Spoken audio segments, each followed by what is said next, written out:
Okey, bismillahirrahmanirrahim. Assalamualaikum warahmatullahi wabarakatuh. Selamat petang diucapkan kepada ahli panel kita pada petang ini kerana sudi menerima pelawaan uh, untuk menghadiri satu sesi perbincangan yang sangat menarik, iaitu topik teknologi AI pemangkin ketidaktanggungjawabaan individu. Seperti yang kita sedia maklum, AI ni adalah satu teknologi buatan di mana adalah untuk membantu kita dalam menyelesaikan tugasan harian kita. Kenapa AI ni diwujudkan adalah untuk membantu kita dalam melakukan proses harian kita secara lebih efektif, mengurangkan kita punya human error. So, sebelum kita nak teruskan perbincangan kita pada pada petang ini, saya ingin memperkenalkan kepada ahli panel kita. Yang pertama adalah saudara Muhammad Faiz bin Munajat, dan panel seterusnya adalah Liana dan Aida dan juga Natrah Natasha. Okey. So, pada petang ini kita punya perbincangan kita adalah kita akan fokuskan kepada 4 tajuk utama, iaitu penyataan masalah, faktor permasalahan, kesan permasalahan dan penyelesaian permasalahan. So, jadi untuk memendekkan kita punya perbincangan, kita akan terus kepada panel kita yang pertama, iaitu Faiz. Jadi saudara Faiz, bagaimana saudara Faiz melihat dengan adanya AI ni boleh menyebabkan kepada ketidaktanggungjawabaan dari segi kepada seseorang individu? Jadi kita minta saudara Faiz untuk memberi sedikit pandangan lah. Okey, Assalamualaikum semua. Selamat petang. So, anda semua boleh dengar saya dengan jelas ya? Ya, boleh Faiz. Okey. So, pertama-tama kalinya terima kasih Encik Azri menjadi moderator kita pada petang ini. So, sebelum saya memulakan penyataan masalah untuk AI pemangkin kepada ketidaktanggungjawab individu, Encik Azri pun telah menceritakan sedikit apakah AI ataupun kita panggil AI ni dalam bahasa Melayu adalah apa benda. Kalau anda boleh bantu saya minta maaf, tiba-tiba saya macam lost sekejap. Kecerdasan buatan. Kecerdasan buatan, betul. Terima kasih semua. So, kecerdasan buatan. So, jadi untuk AI ni sendiri, di dalam dunia ni kita memang tak lari daripada menggunakan AI. Contoh yang saya boleh bagi adalah penggunaan telefon bimbit. Sebagai contoh, kita memerlukan panduan daripada satu tempat ke satu tempat. Kita menggunakan kita punya Waze ataupun Google Maps yang akan membantu kita untuk mencapai ke destinasi tanpa kita sesat. Kita juga menggunakan kita punya telefon untuk Face ID, untuk kita membuka kita punya unlock untuk kita punya phone kita. So, dia dah selari dengan kehidupan kita. Tetapi apabila kita bercerita tentang artificial intelligence, AI itu sendiri, dia mendatangkan sedikit masalah kepada individu. Mengapa saya mengatakan begitu? Kerana yang pertama, anjakan pekerjaan. Anjakan pekerjaan ini bermaksud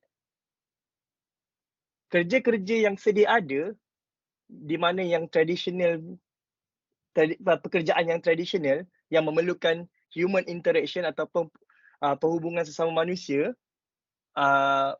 akan dipupuskan. Ini diambil daripada rekod Kementerian Sumber Manusia bahawa pada 2030 kita akan kehilangan 4.6 juta pekerjaan yang terdiri daripada khidmat pelanggan,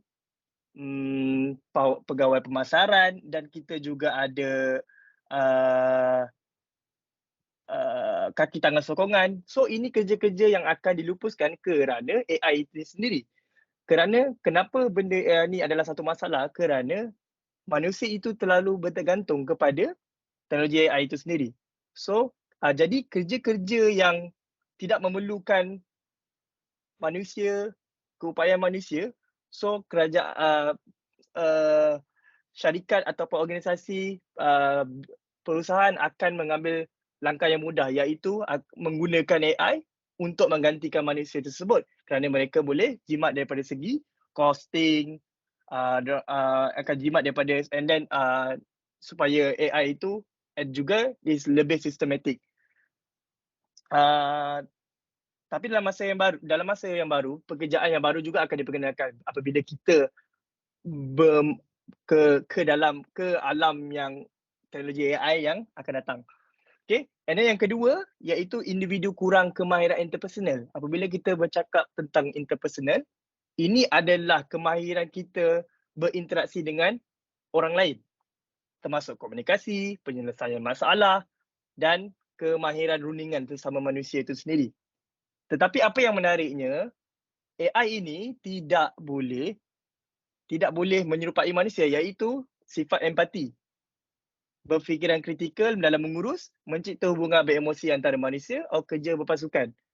So, jadi untuk masalah yang nombor 2 ni, kita kena ada individu perlu melatih diri supaya mereka dapat menaikkan kemahiran interpersonal skill supaya dapat menandingi AI. Jika tidak, then masalah dia akan datang pada kita. Mungkin sekarang kita rasa benda tu kecil, tetapi kepada generasi yang akan datang, apabila semua bergantung kepada AI, ini adalah masalah yang paling berat. Apabila semua tidak memerlukan, kebanyakan manusia tidak akan ada kemahiran interpersonal.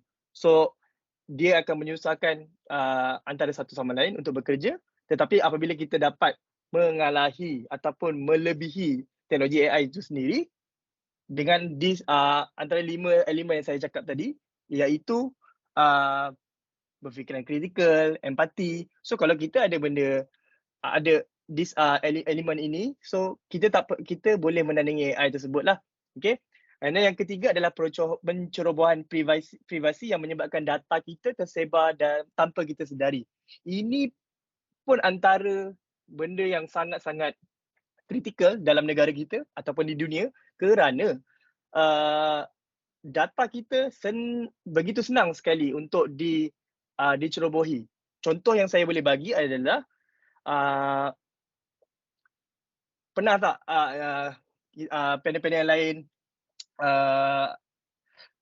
tiba-tiba ada satu agensi ataupun satu pihak menelefon panel-panel dan beritahu pada produk-produk yang ingin diorang jualkan kepada kita. Ini adalah salah satu benda yang kita pun tak tahu kita punya data ini terselamat atau tak. Tetapi dengan pencerobohan privasi ini, nombor telefon kita, alamat dan sebagainya senang dimudah diakses oleh orang-orang yang tentu ataupun syarikat-syarikat tertentu. Dan kemungkinan juga dalam masa yang akan singkat ataupun yang akan datang, yang saya tahu juga, untuk berurusan dengan bank juga tidak memerlukan kita bersemuka dengan bank. Dalam talian kita dah boleh untuk meng-apply ataupun memohon apa-apa produk daripada perbankan. Even sekarang pun kita dah boleh lihat sudah ada dah permohonan seperti itu. Tetapi apabila data kita ni senang didapati, ia senang juga dicerobohi. Okay, saya rasa ini adalah 3 penyataan masalah yang saya boleh kongsikan apabila kita bercakap dengan AI. Jadi saya boleh serahkan kepada Encik Azri untuk meneruskan. Ya, jadi terima kasih Encik Faiz atas penyataan masalah yang telah pandangan yang telah dikongsikan oleh Encik Faiz. Jadi macam saya kata tadi, kita akan membincangkan 4 topik utama, iaitu, dan kita akan meneruskan kepada faktor kedua, dan apakah faktor permasalahan yang menyebabkan bila ada AI, bila sudah kewujudan AI itu akan menyebabkan individu itu menjadi tidak bertanggungjawab. Jadi kita menjemput saudari Puan Liana untuk memberikan pandangan. Dipersilakan. Assalamualaikum dan selamat malam. Terima kasih kepada moderator Azri. Antara faktor permasalahan teknologi AI adalah seperti individu tidak mempunyai kemahiran pengkhususan. Contohnya sekarang pada pendapat saya lah, lebih kurang dari separuh responden yang diambil kajian menyatakan bahawa terdapat kepakaran AI pada peringkat ahli lembaga pengarah itu sendiri. Dan bidang-bidang yang macam sumber manusia, ya, kerani ke apa semua, dia tu. Tu antara faktor lain juga, kita terlalu bergantung kepada teknologi AI. Fakta yang saya dapati, 75% syarikat yang menggunakan alat dan teknologi AI untuk tujuan pengambilan pekerja dan sumber manusia. Untuk bagi pendapat saya lah, untuk mengurangkan risiko AI, syarikat perlu mempunyai struktur pengawasan dan pentadbiran yang kukuh untuk mempercepatkan penggunaan teknologi tersebut supaya lebih selamatlah. Okey, antara faktor lain juga, kita di Malaysia tiada dasar undang-undang yang ketat oleh pihak tertentu atau pihak penguasaan lah. Contoh, syarikat yang menggunakan AI perlu mengembangkan rakan kerja untuk mengenal pasti pendekatan untuk menilai kecenderungan dan mekanisme untuk menguji dan mengelakkan kecenderungan yang melanggar undang-undang lah, seperti itulah tersebarnya identiti individu macam individu, maknanya identiti kita tu tak selamat lah untuk kita simpan lah, macam tu. Itulah bagi faktor-faktor permasalahan teknologi AI bagi pendapat saya lah. Okey.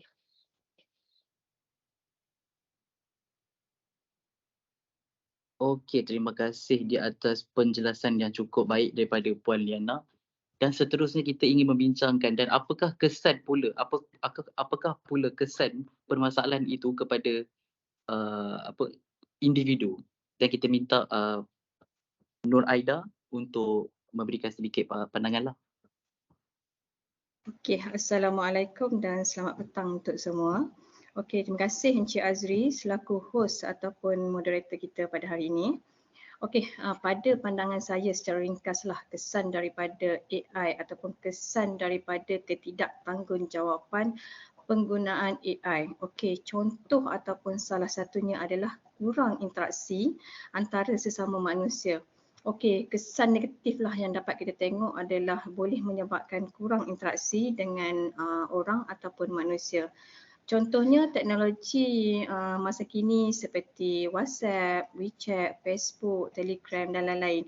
Ini adalah membuatkan kita semua lebih suka berinteraksi di dalam atas talian ataupun alam maya. Contohnya sekarang pun kalau kita lihat contoh permainan game sekarang ni pun membolehkan pemain berbual dengan rakan dekat alam maya ataupun dalam secara online sahaja. Jadi saya rasa remaja khususnya adalah lebih cenderung kepada perkara tersebut.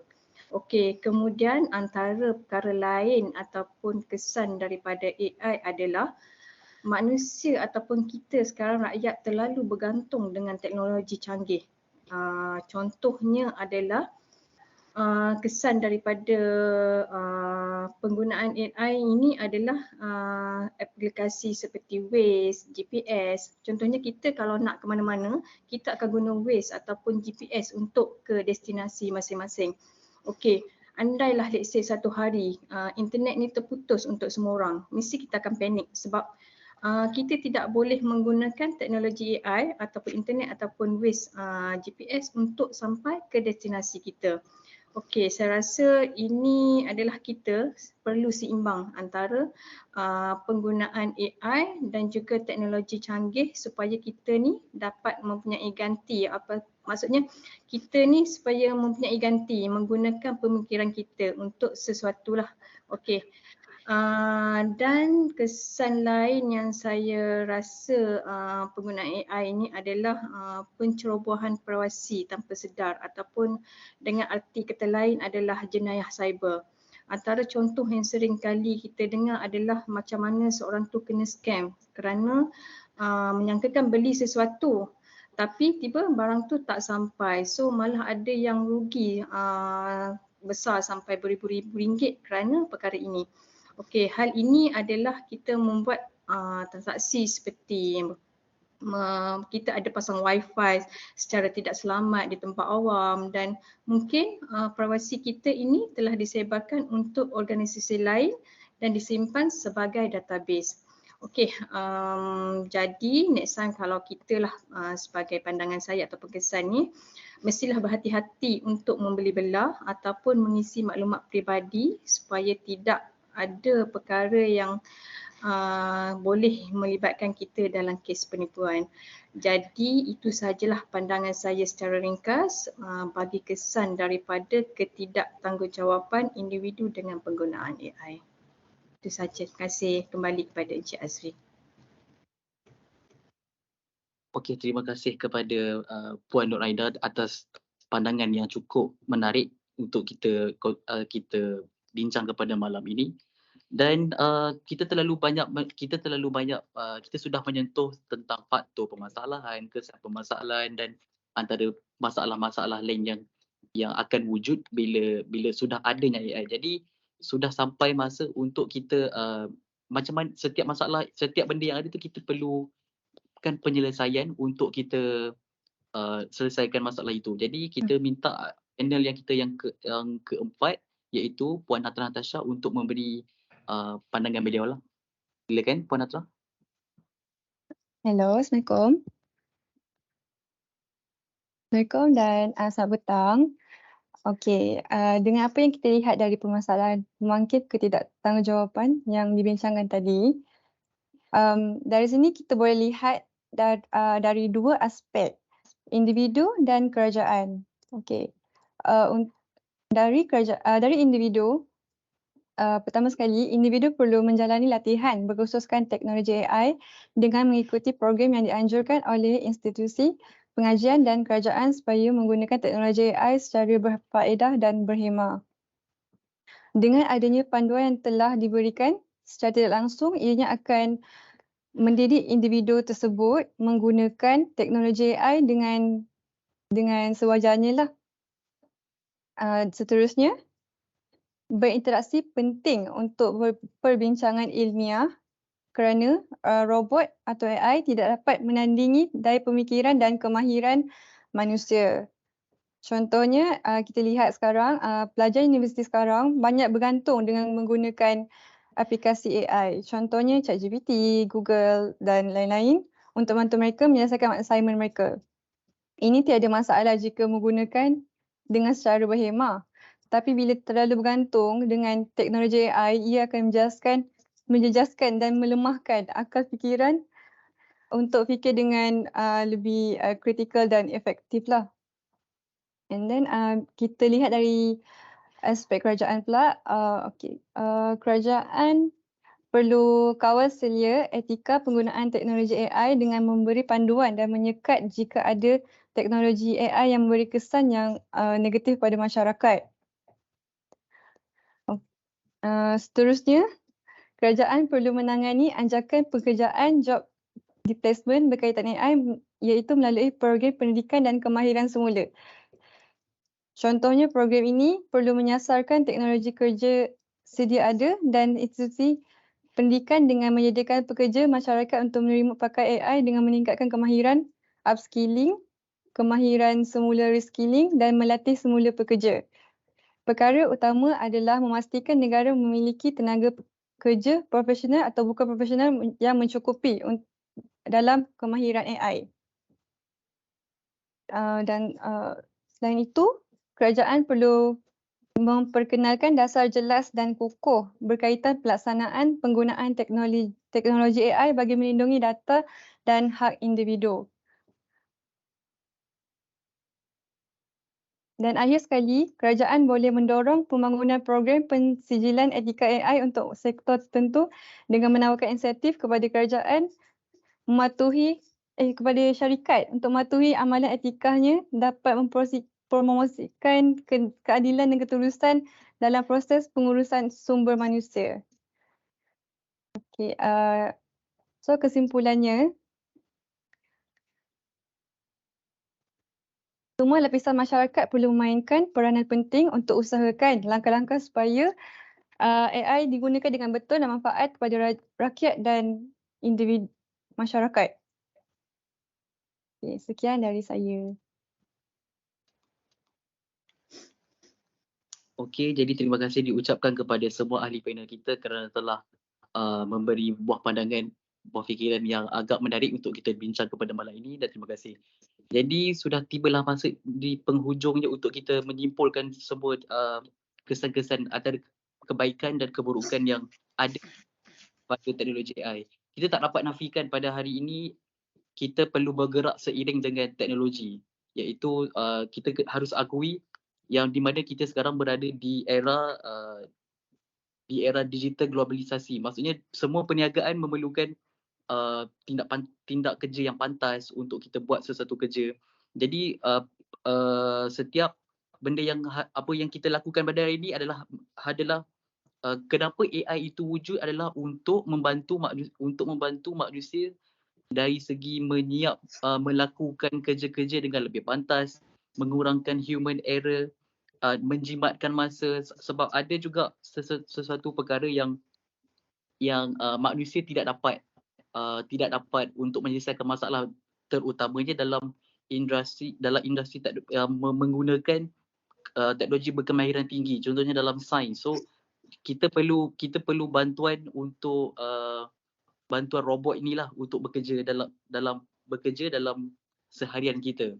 So kesimpulannya pada hari ini adalah semakin tinggi kita punya tahap kemajuan sesebuah negara itu, dan semakin juga tinggi semakin kita hilang akan nilai kita punya kebolehan daya untuk kita berinteraksi sesama individu, seperti apa yang telah dikatakan oleh kita punya ahli panel tadi, Nur Aida, bila kita semua benda kita boleh melakukan dengan hanya online, jadi kita akan kurang social skill dengan kita ni, akan menyebabkan satu hari nanti seseorang individu tu ataupun masyarakat itu akan hilang cara bergaul di antara manusia itu sendiri. So saya nak ucapkan terima kasih kepada ahli panel yang hadir pada malam ini untuk kita bincangkan satu topik yang hangat yang sekarang ini. Jadi terima kasih, dan diharapkan kita dapat berjumpa lagi dalam masa yang akan datang dan topik yang lebih menarik untuk kita bincangkan. Jadi sekian, terima kasih.